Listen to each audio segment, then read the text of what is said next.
Halo anak-anak, selamat pagi. Selamat datang di kelas online saya, Vitalisanus Baharman.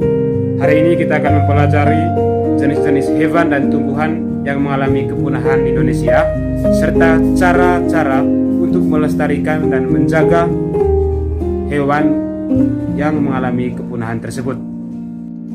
Siapa yang bisa menjelaskan mengapa kita itu perlu menjaga dan melestarikan hewan dan tumbuhan? Baik, terima kasih. Mengapa kita perlu menjaga dan melestarikan hewan tersebut? Itu yang dimana agar mereka itu tetap bisa hidup, tetap bisa hidup di bumi, lalu melindungi mereka dari kepunahan atau kelangkaan. Sekarang kita lihat contoh hewan yang mengalami kepunahan di Indonesia. Yang pertama itu ada komodo.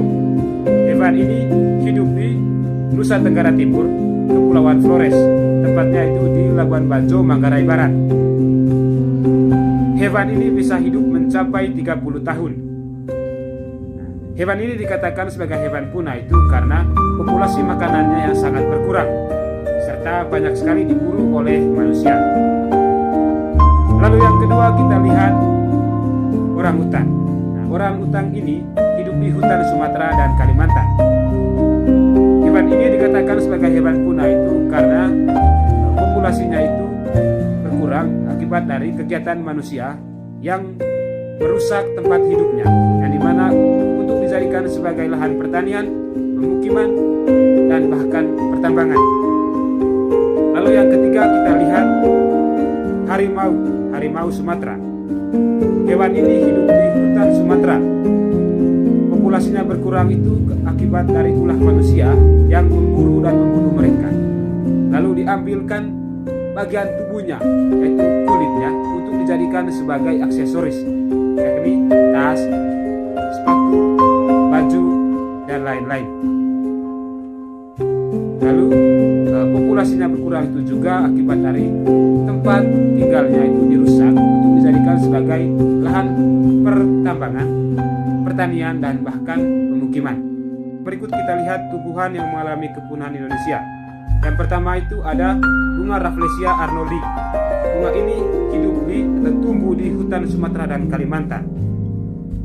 Tumbuhan ini atau bunga ini populasinya berkurang atau dikatakan sebagai tumbuhan punah itu akibat dari ulah manusia, yang dimana merusak tempat hidupnya untuk dijadikan sebagai lahan pertanian, pertambangan, dan bahkan pemukiman.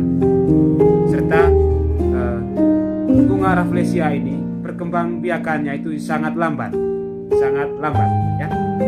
Lalu yang kedua itu ada tumbuhan bunga bangkai. Bunga bangkai ini hidup di hutan Sumatera, dan bunga ini mengeluarkan bau yang sangat busuk sehingga dikatakan sebagai bunga bangkai.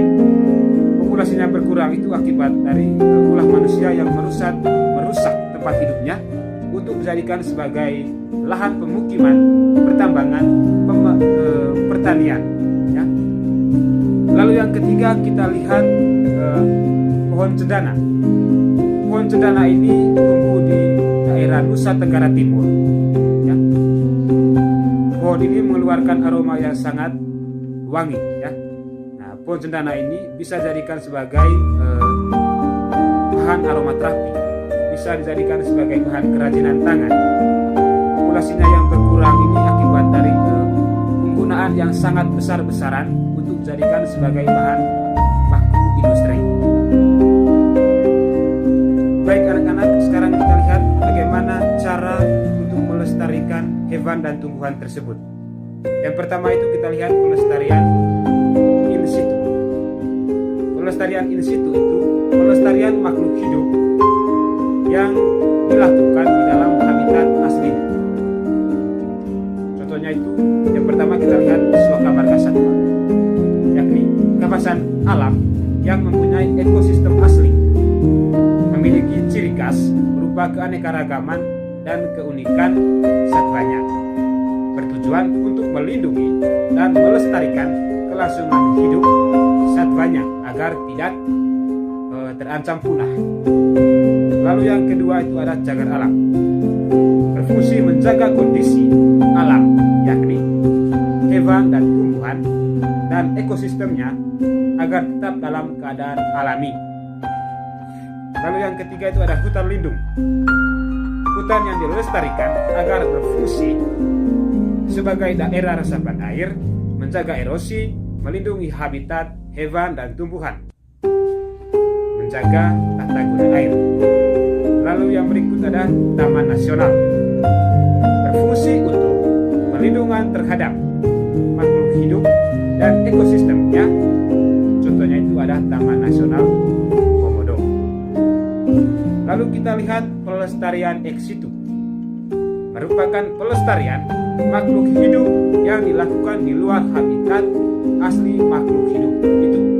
Ya, contohnya itu kita lihat di kebun binatang, tempat hewan dipelihara dalam lingkungan buatan dan dipertunjukkan kepada publik.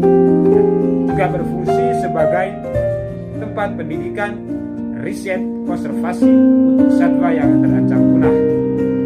Lalu yang kedua kita lihat taman safari, tempat wisata yang berwawasan lingkungan dan berorientasi habitat satwa pada alam bebas. Baik anak-anak, materi kita cukup sampai di sini saja. Ya. Semoga materi hari ini sangat bermanfaat dan berguna bagi anak-anak sekalian. Sampai jumpa di kelas online berikutnya. Selamat pagi.